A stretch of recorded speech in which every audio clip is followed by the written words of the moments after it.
As you know by now, I'm sure, from all the blatant advertising I've been doing for my new book, Photoshop Finishing Touches, coming soon. It's all about edge effects and finishing touches. Well, here's something I discovered just today, after, of course, the book's already off, and I thought, ooh, I could have included this in the book. But here it is to you at no extra charge, just a nice little bonus effect for you. It's very simple to do, and one of the things I really like about it, it's very transferable.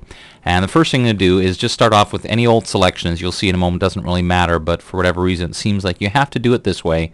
Start with a selection. Let me make my layers palette just a little smaller.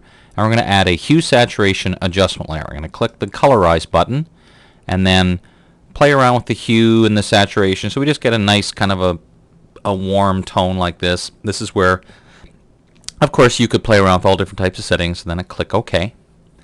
And then we're going to go with the layer mask still selected and add an inner glow. We're going to make some important changes to this dialog. First of all, we're going to change the blend mode to normal.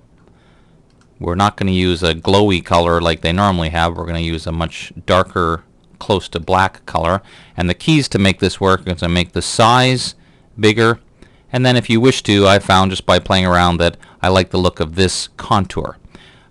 So we can make it something like this, and of course you can play around with the opacity however you like, just like that. Now, for whatever reason, like I said, I had to do it this way, but I don't really want it. I mean, I suppose you could leave it this way if you wanted that weird kind of border around the outside, but I really want is this to be an outside border, so I'm just going to fill this entire layer mask with white, and look at that, I have a nice border effect, just like that.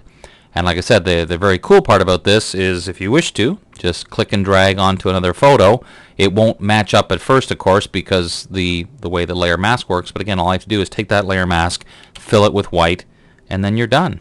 Let me collapse this down. You can see how easy that was to do. And of course, you're done, but you're not done in the sense that this is still an adjustment layer, so you can easily adjust it. As you can see, very easy to do, but I think it has some interesting possibilities.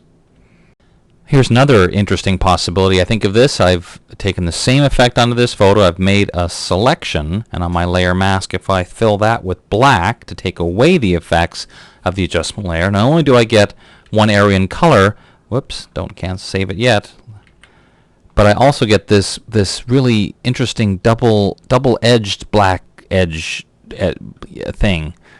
Well, you get the idea, but as always, the sky's the limit. It's up to you to experiment. That's for this week. I'm Dave Cross. I shall see you next time.